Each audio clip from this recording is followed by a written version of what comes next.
wabarakatuh. Salam guru penggerak, salam dan bahagia.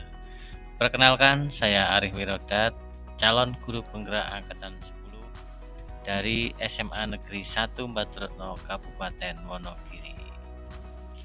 Pada kesempatan kali ini, saya akan memaparkan tugas modul 1.1.A.8, kesimpulan dan refleksi koneksi antar materi.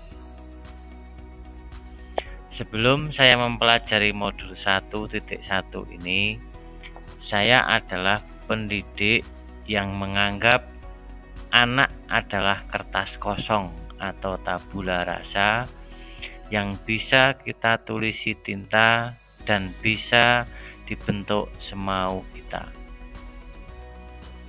Yang kedua, pendidik adalah satu-satunya sumber belajar anak.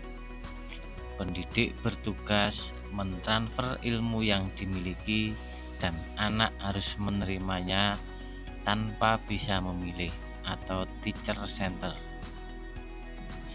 Yang ketiga, murid yang pandai adalah murid yang mendapat nilai bagus.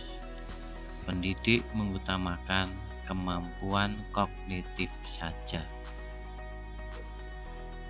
Apa yang berubah setelah saya mempelajari modul 1.1? Setelah saya mempelajari modul 1.1 ini, tentunya tidak serta-merta saya langsung menjadi seorang pendidik yang super. Masih banyak kekurangan saya pribadi sebagai pendidik dalam mendidik anak-anak di sekolah saya. Di minggu pertama mengikuti program guru penggerak ini, saya mendapat banyak sekali pengalaman, tambahan wawasan, dan ilmu yang bisa saya terapkan dan saya pakai dalam kegiatan belajar mengajar di sekolah saya. Dan secara pemahaman pribadi, setelah saya mempelajari modul 1.1 ini, diantaranya adalah sebagai berikut. Setiap anak memiliki karakter dan potensi masing-masing sesuai kodrat alam dan kodrat zaman. Jadi anak yang lahir di tahun 80-an berbeda dengan anak yang lahir di tahun 90-an. Baik itu dari karakter, sifat, dan watak ataupun yang lainnya. Begitu juga anak yang lahir di tahun 90 sangat berbeda dengan anak yang lahir di tahun 2000-an ke atas atau yang lebih kita kenal dengan sebutan anak generasi Z. Yang kedua, pendidik adalah penuntun yang berperan mengarahkan anak sesuai bakat dan potensi masing-masing. Setiap anak memiliki bakat dan potensi yang tidak sama. Misalkan, seorang anak atau si A yang pandai bermain sepak bola ataupun bermain bola voli tidak bisa kita paksa untuk pandai dalam bidang matematika seperti si B misalnya, yang menjadi juara pada Olimpiade Matematika.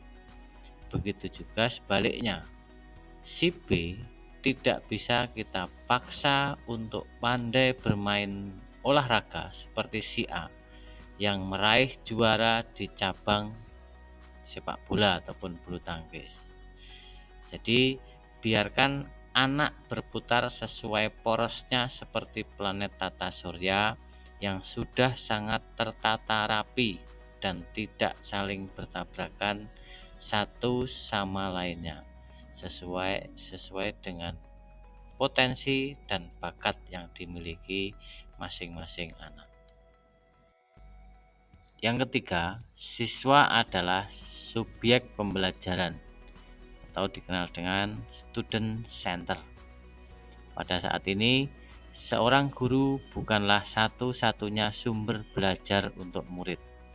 Saat ini, anak sudah sangat cepat mengikuti perkembangan teknologi.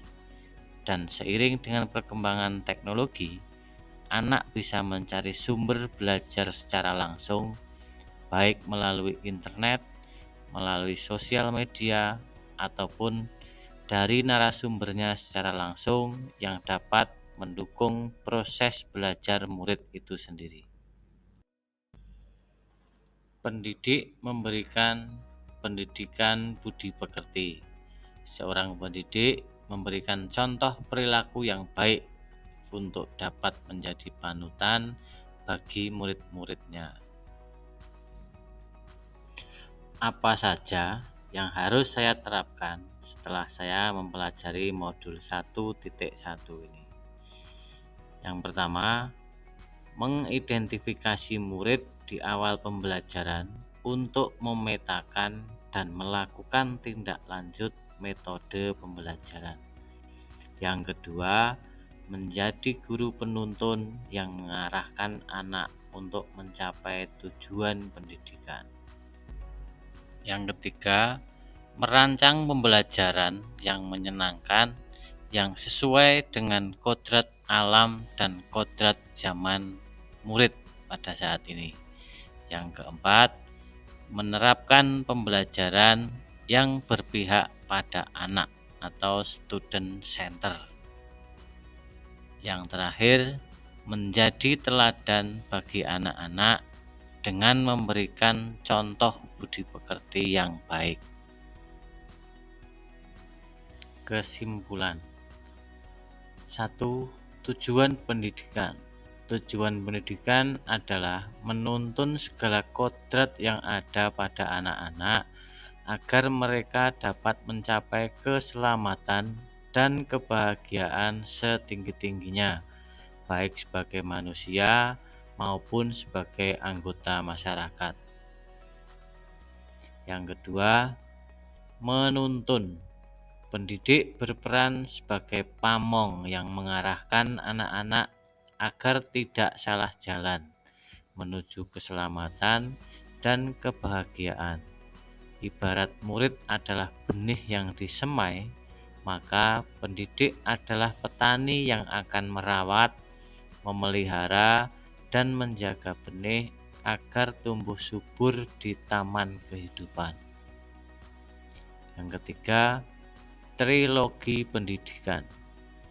Pendidik ada dalam menuntun menerapkan trilogi pendidikan, yaitu ing ngarsa sung tulodo, ing madya mangun karsa, tut wuri handayani.